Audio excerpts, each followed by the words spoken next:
Do you want to talk about Cracker Barrel? Like anything specifically? You don't know what's going on with Cracker Barrel right now? No, what the fuck? It's Tell me really the news. big. Give me the good word. It's national news right now, Rachel. Why did Trump release another National Guard into the Cracker Barrel? No, in fact, some people would wish he would because I don't know. So I don't know if you've ever been inside of a Cracker Barrel before. I have had the privilege. I have indeed. So I don't know if you know that Cracker Barrel is known for its iconic sign that says Cracker Barrel, and there's an old white guy on a barrel. Yeah. I think there's a wheel involved. Yeah, I think you're right. That's on all accounts. gone now. Now it's just a yellow sign that says Cracker Barrel. That's happening like for a while. For Cracker Barrel? Yeah. It's been a minute since they news, started doing that, though. Like, it's been a bit since they started replacing the signs with a sign that just says Cracker Barrel. It's like the McDonald's. No. I'm pretty sure it's like yellow script on red.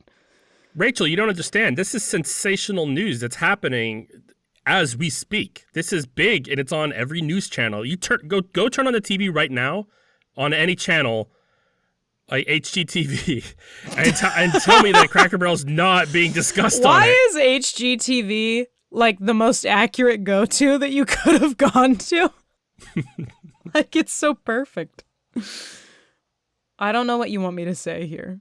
You don't want to talk about how Cracker Barrel changed its sign and it's a big deal? They've been doing this for a while. It's a big deal. I don't get why everybody's upset about it now.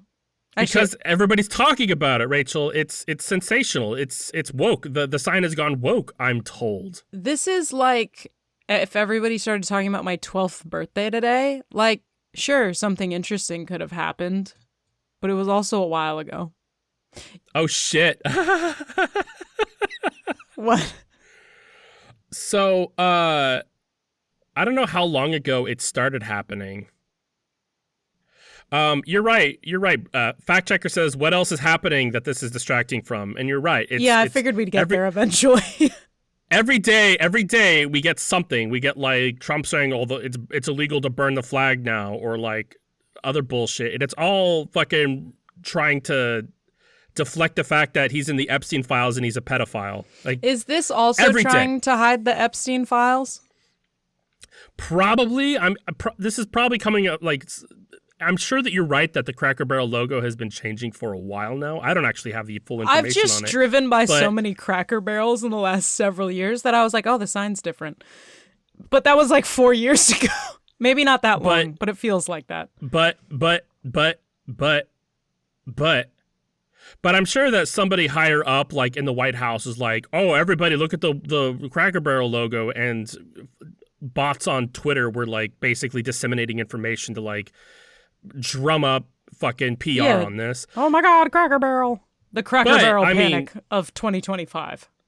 As of today, a couple of hours ago, Cracker Barrel has decided that it's going to go back to its old logo after conservative backlash. Which makes me lose respect for you, Cracker Barrel. You used to stand for something. Barrels. Yeah. Old white men crackers. On stools. I think it's really comical that they thought going woke was like, okay, here's my thing. Who's your primary clientele? Because I feel like it's a type of people that perhaps are certainly not into the woke fad. What are you talking about? Cracker Barrel has like gay Fridays, lesbian Tuesdays. That would be so fucking funny if that was true. It might be. I don't know. How? Yeah, I feel like that would be like Hooters having gay Fridays. I don't know why. It's like that level for me, but it is. That'd be so fucking hilarious.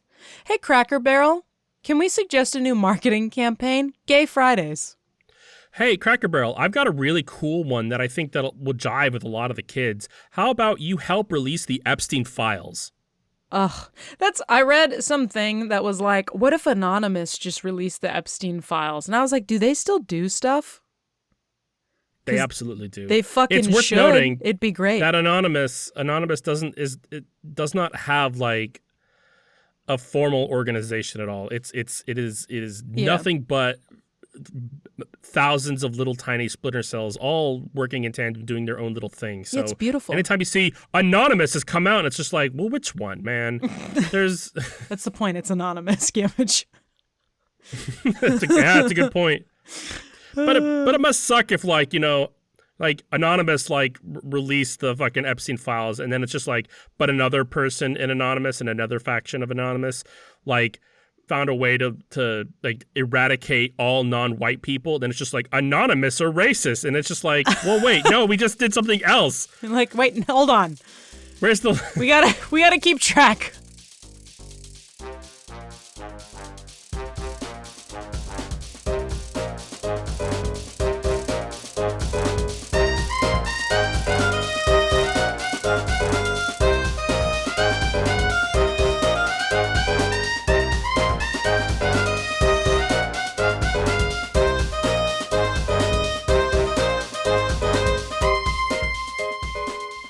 Welcome to We Have That Podcast at Home, the only podcast to be the first one to say that The Hitchhiker's Guide to the Galaxy is the sequel to Secret of Nim.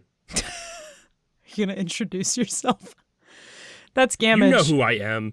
That's Senor Gomage. Don't. I'm on brand Rachel. I don't know how to say on brand in Spanish. I mean, you don't do this El Burrito Gamage bullshit. That's kind of cultural appropriation. Call you El Burrito. I called you Senor Gomage. Porky Nolados. Anyway, Rachel's racist and I'm not, and that's important to take away from this podcast. I'm just trying to be on brand, Gamage. I know what I am. Each week we play Russian roulette with our success, trying to be on brand and Gamage Rachel, doesn't shut Gamage. the fuck up while I read. You interrupted me 8 times in this, and the fact that you're still reading from a script is it's because I don't want to hear you talk. Why are you still reading from a script? You don't know your own name at this point? No, I could do this in my sleep. It just helps me. Each week we play Russian roulette with our success and spin a wheel to find out the genre of the next week's podcast. Last week our spin landed on comedy, and I wrote a nonsense blurb that didn't make any fucking sense for what we were going to do. Or I don't remember what it was supposed to be, but I wrote topic, comedy. We can make so many. I don't know what that thought was attached to. Wow, I mean, but here we are. So much knowing you. Yeah, so I don't know what you prepared, but I have a lot of random shit for you. I mean, that's kind of where I'm at in comedy. Is like we could throw spaghetti at the wall. Soul Chimera familiars and review a whole movie and do work, but comedy is like where we fucking not do anything. We do no prep and we hope for the best. I'm still writing these fucking favorites I made a year ago when we did Would You Rathers and those stupid questions. I might have a couple of quizzes. I don't know. I probably won't even open them. Thank God, because that means all the new ones that I grab, there's no crossover. I mean, on the other hand, a lot of these we've already done, and I just forgot because I'm a failure in life. Something I would like to bring back from 2 episodes ago. Inside of you are 2 tapeworms. It's about which one you choose to feed. Is that it? I thought you had we're gonna elaborate on it or something. You just wanted to... No, I just wanted to bring that back into quote one of our previous episodes? Yeah, I just wanted to make sure it was back in the fold. Hey, Rachel. Pope lick monster. Good callback. You fucking dumb laugh about it? Stupid. Rachel, would you rather have unlimited money but no internet, or unlimited internet but no money? Honestly, unlimited money but no internet probably sounds super healthy. I gotta say, yeah. I honestly feel like a lot of the billionaires never go online. Not Elon Musk. I mean, real billionaires that didn't inherit all their... No, that's all of them. Wait, no. Just kidding. That's fully covered. But yeah, if I were a quintillionaire, I would never log on to say anything ever again. I'm off. I don't care. Does this mean no Netflix? I mean, if so, then fucking... I'm fine with this. I'll pay somebody to record everything on Netflix onto DVD, and I'll watch it. Yeah, it'll be all right. I'll be Yeah, fine. I'll figure it out. Yeah, I just feel like it would be it would be fine to just fully unplug. I'm like, if I fucking need somebody to Google some shit, I'll just ask them. Or I'll go to a library and actually use it as God intended. Shit, most of the time I'm on the internet to like fucking stave off depression, and the money would cure that. It would cure it. It would cure it. Shut up. Money will buy you happiness. The people that say that it doesn't are the people with the money making shitty movies telling you that it's not going to make you happy. They're lying. Look, all I use the internet for is WebMD, and if I have billions of dollars, I can just go up to doctors and be like, this is cancer, right? And it's fine. It's cancer every time. I don't have to worry about it. I would have somebody on hand at all times to like point at rashes and random like weird joint movements on my body and be like, what's this? What's this? That's your penis, sir. Thank you, Bitterman. I'm glad you use Bitterman. I used this with somebody the other day. I was like, thank you, Bitterman. And they were like, fucking excuse me. And I was like, Bitterman. And they're like, who's that? And I was like, well, first of all, you. But second of all, my butler. I used to call Brittany Bitterman a lot. Yeah. Especially when she drove me around. I support this. But yeah, I wouldn't need internet anymore if I had unlimited money. Yeah. Like, I could just go and do whatever I wanted anytime. Yeah. Fuck it. Would be cool. Besides, yeah, I don't need to research right now, crap. I just do it. Besides, right now, Rachel, I have unlimited internet. Yeah, and it certainly is not paying the fucking bills. Yeah, I have unlimited money. I have unlimited internet right now, and not no money, but less money. And I would like to change that. I'll switch. Yeah, you guys could get the bees out of your walls. I can't imagine. You're infested with a wall of bees. What? You're infested with wallabies. A wall of bees. Wallabies. It's like wallaby, but wall of bees. Well, I got it. Yeah, it's a really bad pun, and I'm having a great fucking time with it. Well, I'm happy for you. I thought you were doing like a weird D&D thing with me, which would have been fun, I guess, but You're infested with a wall of bees. Roll a perception check. That's okay. How about another no stupid question? Okay. Rachel, why are gays a thing?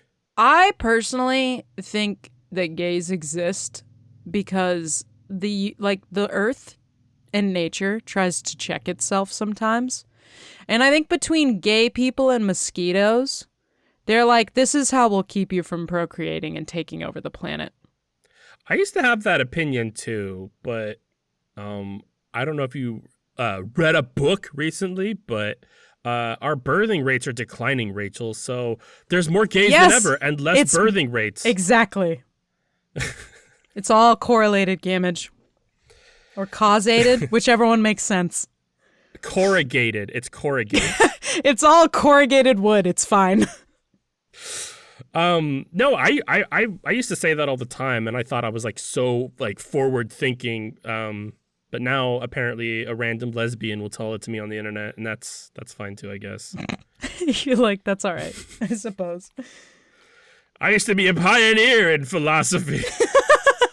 I started this trend in the ripe year of 2004. I mean, there is an actual scientific reason of like sexuality is like partially genetic, and how the gay is in a lot of different like animal species. So spread who knows? The gay, man.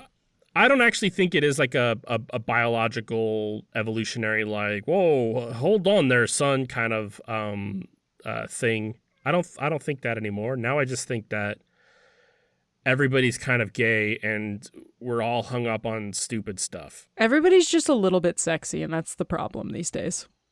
Especially the children. They're especially the children. My God. We do not mean that.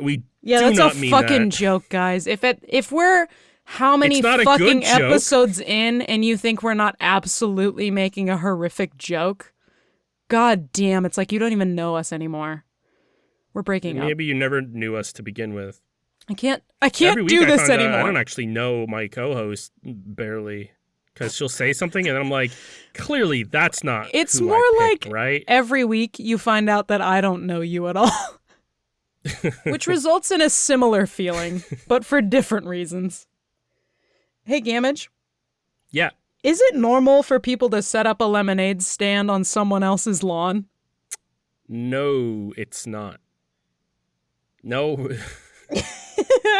But like, it's also, we're in a completely different climate now. I mean, like, I feel like in like the 70s, 80s, 90s even, it was like perfectly acceptable to just set up a little tiny shitty nailed together tetanus be damned fucking stand and sell your shitty fucking watered down lemonade to random passerbys, which is weird. Like, but I feel like that's such a not happening thing now, because like now there's a lot more policies in place about like, do you have your food handler safety certification? Honestly, it's more like business licenses, I feel like, is what busts lemonade stands. And I'm like, these children are 8.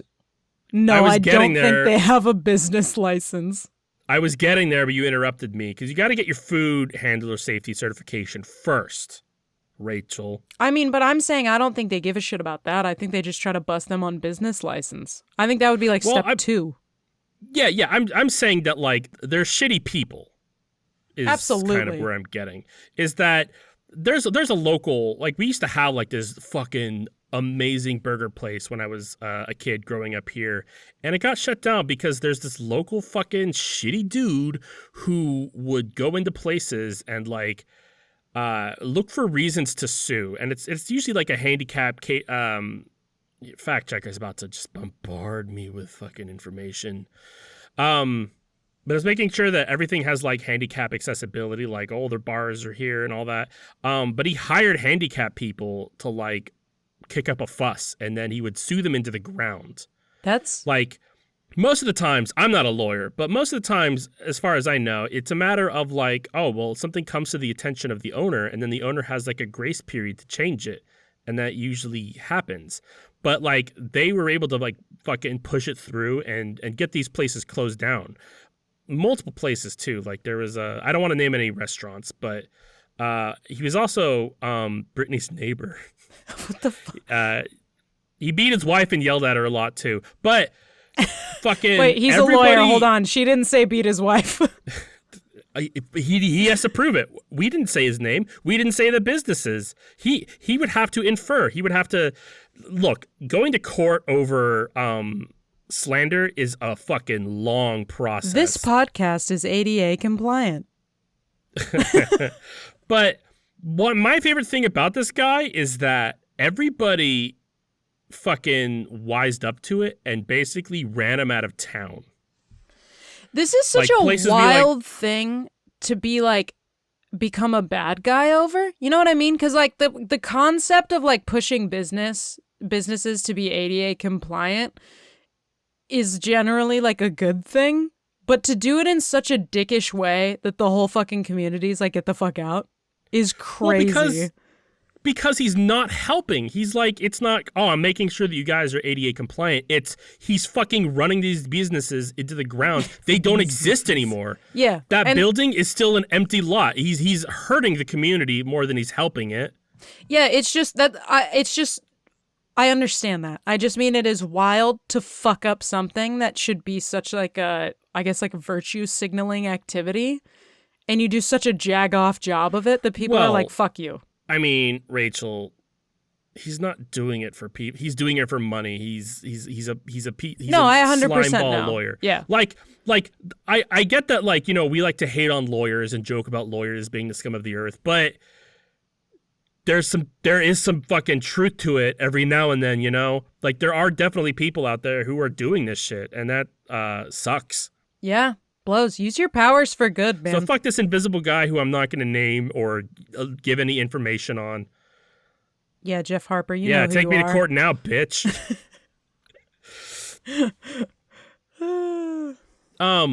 Where were we going with this? What did you say that led me on this? Is it normal for people to set up a lemonade stand not on their own lawn?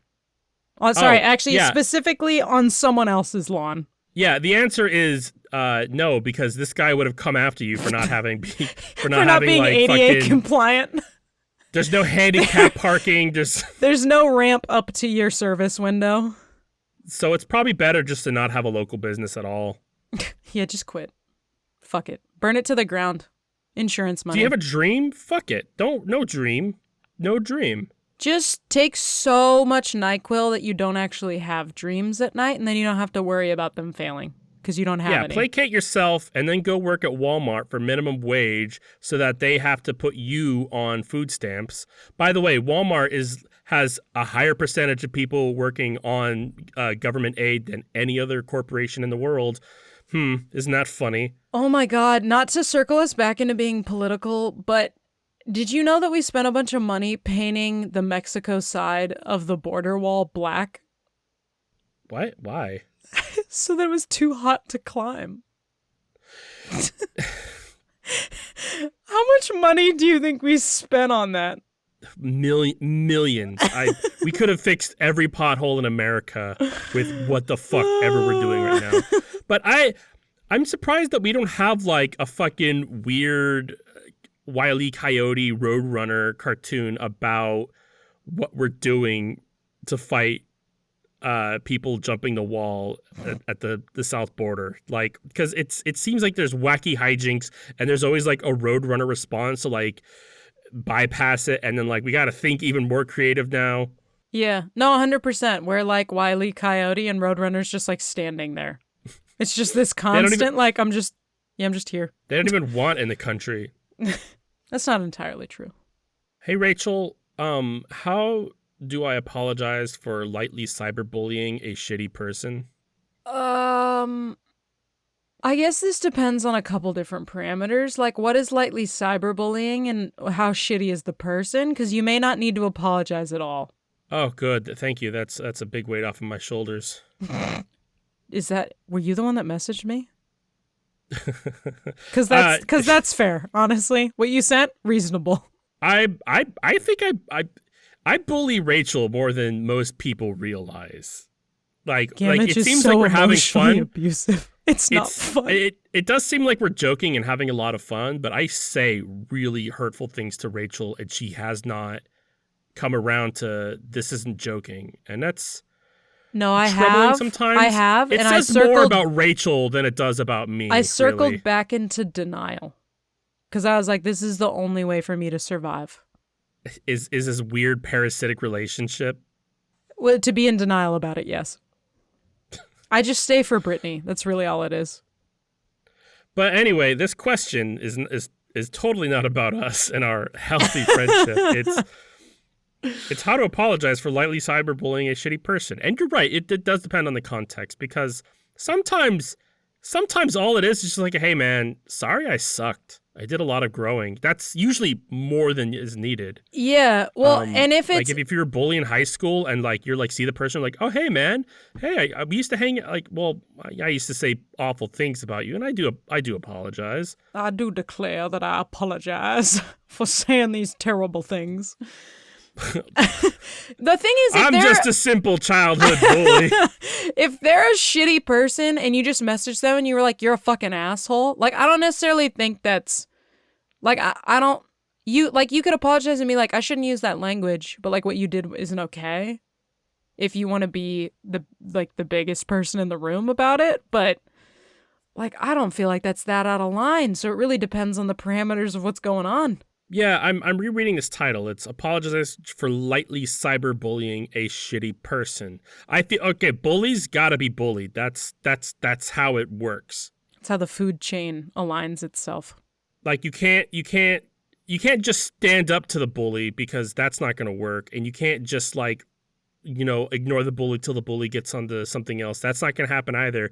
The only way a bully goes down is if you put the bully down. Yeah, you have to find their most psychological weak point and just aggressively nail it until they cry. You have to fuck the bully's mom and send pictures to the bully. That's a psychological weak point. And be like, that don't talk to me like, I'm your father. I'll send you to boarding school. I'm your stepdad. That's the only way.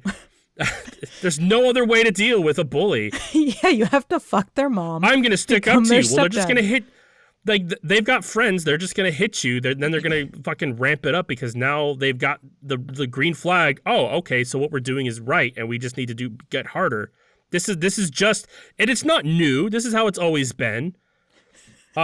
Basically, I just texted my friend's ex the word slut because he used her for her body and would send unsolicited dick pics and would always talk to other girls. But I don't feel good about what I did and would like to own up to it. But at the same time, I don't want to be kind to this man. Honestly, wish I said it to his face instead. Oh, I thought he was saying he texted the girl that. I was like, what did she do? Yeah, I don't know. I feel like that's a little shitty. I feel like you could just be like... I gotta reread this like 3 times. Can you please read... Yeah. I'll draw a map.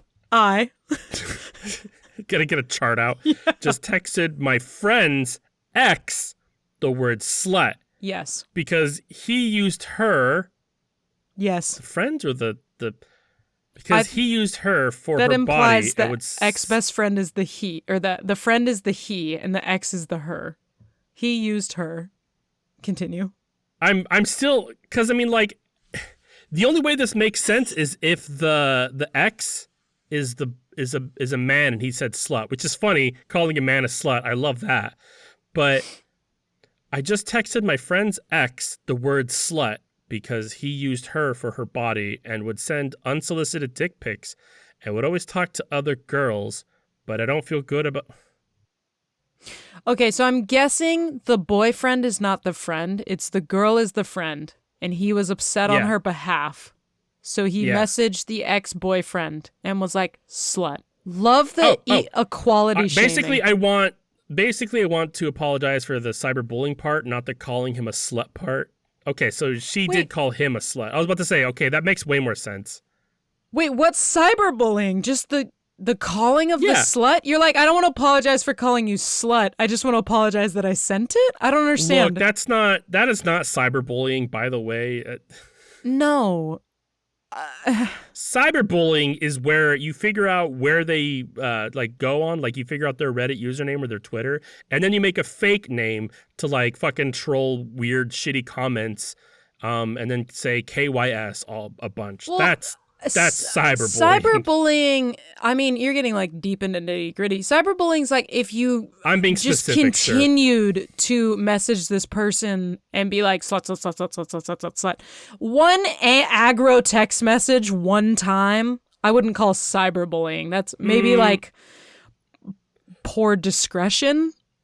Because you could just be like, hey, you're kind of a dick. But like if he's sitting there cheating on this girl constantly with other people, like don't slut shame, but slut shame. Like, I don't know. Shame that asshole. I mean, know. First of all, they probably don't even care. If you call a guy a slut, he doesn't care. But also, I still wouldn't call this cyberbullying just because like it is just a text. It's like if you were to go up to this person and say you're a slut, you're not IRL bullying. That's not like at most. That's not it. You could be like you might be being a bit of a dick. Like you're not bullying somebody. You're not continually circling back and like needling them about shit. Yeah, getting away from the pointlessness that we're like fucking fixating on. God, we're really bad at that. We, mostly Rachel, but back to it is that if you want to apologize, it's very easy. You call them out to like, hey, can we talk? I feel like we didn't leave things right. You meet up with him in person and be like, I want to apologize for texting you the word slut. That's not me. That's not how I want to be. I want to call you a slut to your face. And then you roll out the banner that you've been painting all week with your friends that says slut in colorful, sparkly letters. And then this is how I wanted to do this. And then slowly fucking raise your middle finger and then slowly push it forward until it's touching his face and then keep going and then swirl it around on his dumb idiot slut face. And as you do that, don't forget to hire the local church choir to stand behind you while all singing in tandem, slut. And they're going to hold it until you're done rubbing your finger on his face. And then make sure the night before that you sacrifice a baby cow over the copper bowl on a waxing moon to the Lord Vanu to imbue death into your finger. So now you are rubbing him with death's poopy finger. I highly recommend, if you don't want to offend the choir, making sure you get the choir from the Church of Vanu. It does make it significantly easier. Otherwise, sometimes they'll stop halfway through the word slut, and it just I'm gonna disagree. is not as powerful. Disagree. I'm going to disagree with Rachel here. I respect her words, but they're stupid and misguided. Because if you get the Church of Vanu, it's just going to be heavy metal music, and then nobody's going to be able to hear anything. That'd be great. You don't need to hear anything. The message will get lost in the optics. Slut! It'd be so good. So you do know the church. Yeah. I think that'd be great. It doesn't have to be an angelic slut. But certainly a slut is not as powerful. I don't know. I feel like a ringing slut, like a harmonic slut, hits harder than just angry. How do you feel about a 3-part harmony slut where it's like slut? I don't actually know if that's a 3-part harmony. I don't know what music is. It's very clear we don't know what music is. That's why we suggest it every week. We know what the fuck we're talking about. Rachel, would you rather, you will die either way, but would you rather be lost in space or lost at the bottom of the deep sea? Am I alive in both, and how long do I get to be alive? You're alive in both. Okay, in here it says the scenario is that you're in a submarine and your power loses power and you're running out of oxygen. You exit the submarine and now are walking aimlessly in the dark at the bottom of the ocean floor. You're crushed, first of all, so that's out. You're at the bottom of the ocean and you've got limited oxygen. You're gonna die soon. There's no hope of rescue. Yeah, if there's if that's the case, I would rather be like floating around space until I die than just like if it's like I have almost like an invulnerability buff for X amount of time until I die of starvation or something, and I have a light, like maybe the bottom of the ocean, but honestly, probably just space. There's a lot to look at. Also, we made a whole movie about Sandra Bullock doing this, and it was beautiful. Yeah, Final Fantasy VIII did it too. But like dying in space, like losing oxygen slowly, that's a peaceful way to go. Like, well, and you're just looking at so many stars. That can't be bad. Surrounded by them. Yeah, that also, cannot be bad. If you want to make it quicker, you could just like fucking raise your helmet, all Arnold style from Magic School Bus. And the last thing that you'll ever experience is the smell of barbecue. So, I mean, it could be worse. Why the smell of barbecue? Space smells like barbecue. What fucking facts are you taking that from? NASA? Okay, but like what? Okay, A, what? B, what kind of barbecue? Like a barbecue potato chip? Jesus or like Christ. Tennessee barbecue? Or like a Carolina barbecue? There's a lot of barbecues. Or like just a straight up coal burger on a barbecue. I mean, it probably doesn't smell like rendered fat from ribs, I guess, if you want to get real specific. If only. And fixate on the dumbest part of this. Not like, well, what kind of barbecue? How about the fact that space exploded billions of years ago and the smell of the exploded space is still out there? I said, well, first, what? Or something to that effect, because fact checker just said space doesn't have a smell itself, but astronauts report that the compounds clinging to their suits after a spacewalk smell like gunpowder, burnt steak, ozone, or welding fumes, so like a barbecue. This distinct scent is thought to come from polycyclic aromatic hydrocarbons, or PAHs, from dying stars and other celestial events, and atomic oxygen that collect on spacesuits. So burnt steak is where you got space smells like barbecue. Unless you're using welding fumes to cook your ribs. This is what astronauts have actually said.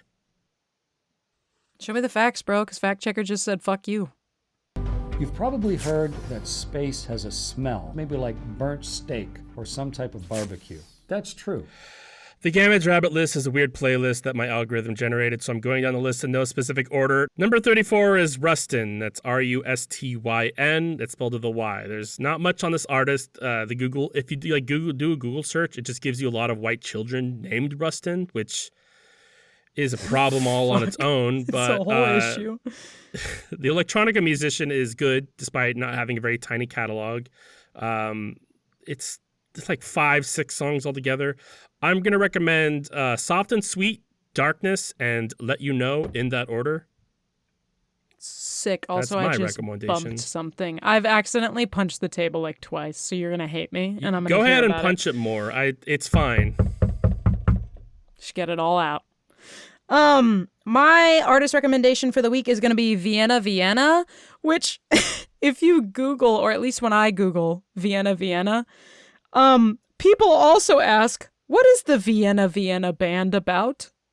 Which is just like a weird way to word that question. I don't know why I thought it was weird, but I did. And it was strange. I know why you thought it was weird. It was a fucking strange way. And then it's next, is Vienna homophonic? There's just a lot of questions. Anyway, Vienna is an artist that appropriately names themselves Glimmer Rock, which I enjoy the genre title. But Gamage, I do think you would really enjoy Vienna. I'm going to recommend God Save the Queens, Cash Grab, and Vienna, Everything is Fine are my 3 suggestions for you. But Gamage, you should listen to God Save the Queens. I think you'd really like it. Those have been our tunes for all the music that we know so much about. Thank you for listening. If you liked what you heard, or you think Gamage is akin to a Vienna sausage, please like and subscribe on whatever your most favoriteest podcasting place is. If you want us to talk about a thing, you can email us at whtpah@gmail.com. That's what at gmail.com. Or you can follow us on Instagram at We Have That Podcast at Home, all one giant word. Or on Blue Sky at WHTPAH on Blue Sky. And next week we will be tackling the illustrious and fine art of we gonna do, what the fuck did we recoin? Slice of life? We'll just do Slice of Life. We're doing Slice of Life. Yeah. Yeah, Slice of Life is history now. We're going to do a history report. I'm going to come back with some historical facts about let's just do the taste emus of again. Rachel's dad's asshole. Oh, please do. I've been wondering. I won't. The Gamage. historical facts Gamage, of, you won't find out, or you won't tell me, because it's different. I won't tell you. Because that's a power you can't fathom to have. I'm upset with you. I've been on Brand Gamage. And I've been off-brand Rachel, and this has been We Have That Podcast at Home.